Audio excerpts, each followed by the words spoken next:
Hello friends, आप सबका बहुत बहुत स्वागत है। आज हम लोग हिंदी साहित्य सागर की कहानी पढ़ेंगे काकी, जिसके लेखक हैं श्री सियाराम शरण गुप्त जी। चलिए देखते हैं। श्यामू एक छोटा बच्चा है जो सुबह उठता है तो देखता है कि ज़मीन पर कपड़े में लिपटी उसकी माँ लेटी हैं और लोग भीड़ लगा रखे हैं और रो रहे हैं। श्यामू इतना छोटा है कि उसे समझ ही नहीं आ रहा है कि यह सब क्या हो रहा है। मेरी माँ मर गई हैं। जब श्यामू की माँ उमा को शमशान ले जा रहे थे तो श्यामू रोते हुए अपनी माँ से लिपट गया और बोला, काकी सूख रही है। श्यामू अपनी माँ को काकी बोलता था। श्यामू कहता है, तुम लोग मेरी माँ को कहाँ ले जा रहे हो? श्यामू को उसकी माँ के दाह संस्कार में नहीं जाने दिया गया।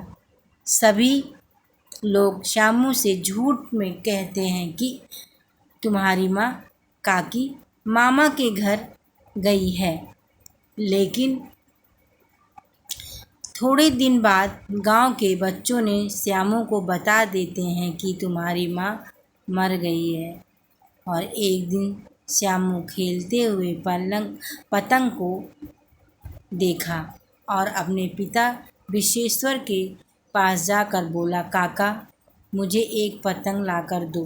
परंतु विश्वेश्वर श्यामू की बात का अनसुना करके कहीं चला जाता है।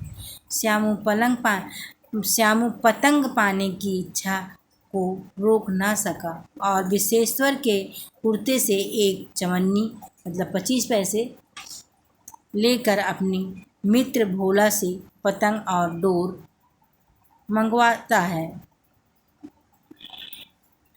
श्यामू अपने मित्र भोला से कहता है, भोला मैं यह पतंग राम के पास भेजूँगा, काकी पतंग पकड़कर उतरेगी।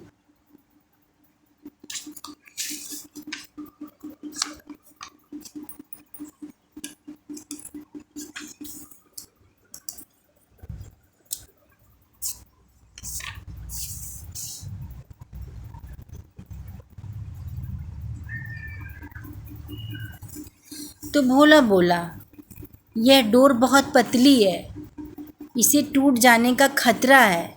अगर यह मोटी रस्सी होती तो ठीक रहता।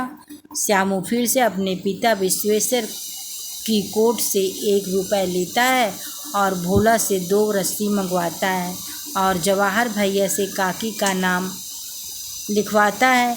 नाम की चिट पतंग पर चिपका देता है। श्यामू पतंग में डोर बांध ही रहा था कि गुस्से से आग बबूला विश्वेश्वर आता है और श्यामू को 2 थप्पड़ मार देता है और पतंग फाड़कर बोला, चोरी करता है। श्यामू रोने लगा। तब भोला बोलता है कि श्यामू भैया काकी को राम के घर से लाने के लिए पतंग मंगवाई थी।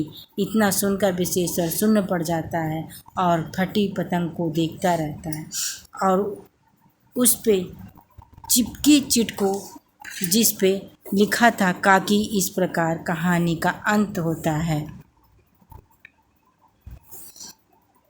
किसी के बारे में पूरी बात जाने बिना कोई निर्णय नहीं लेना चाहिए, ना ही कोई सज़ा देनी चाहिए। इस कहानी से ये सीख मिलती है। थैंक यू बच्चों। प्लीज़ लाइक एंड सब्सक्राइब कीजिए ताकि चैनल थोड़ा ग्रो कर सके। Thank you.